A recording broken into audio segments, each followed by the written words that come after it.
bride put a gun in her mouth and pulled the trigger, but she didn't die, because the gun she fired was the one in her other hand. As the shot rang out, an accomplice sprayed blood onto the curtains to create the illusion that she had killed herself. Then she crawled out of everyone's sight. Her partners found a similar-looking female corpse, destroyed the face and sent it to the morgue. While everyone believed the bride was dead, she had already slipped out the back wearing her veil. That night, the bride reappeared in her veil. After killing her husband, she deliberately looked back at the police, then vanished into the streets, creating the illusion of a vengeful ghost. But this act had one fatal flaw. The body in the morgue would eventually be identified. So the most critical step was to use herself as the bait. And so, the bride had her accomplices kill her, and through their connections with the coroner, they swapped the bodies, so no one would notice anything was wrong. Soon, the ghost bride shooting took over all the headlines, and everyone was terrified. The inspector had no choice but to ask me for help. But when Watson and I arrived at the morgue, we found the ghost bride chained to an autopsy table. The staff said this was the only way to keep her from coming back to kill again. But as a man of science, I found it ridiculous. I didn't believe a corpse could come back to kill. The real killer had to be someone else. Watson suggested that maybe it was done by a twin, but the police immediately dismissed it. They had already confirmed the bride was an only child. Just as we were puzzled, the coroner noticed there was fresh blood on the bride's body that hadn't been there before she was chained, and a message had appeared on the wall in blood.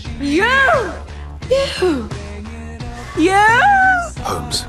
Everything was telling us the killer was the bride who was supposed to be dead. But how could a dead person kill anyone? Just as we were at a loss, the case took a new turn. The town's rich tycoon, while having breakfast, suddenly received a strange letter. Eustace, what does this mean? Death. What? It means death. That night, the tycoon panicked and said he had seen the ghost bride. Look! Look!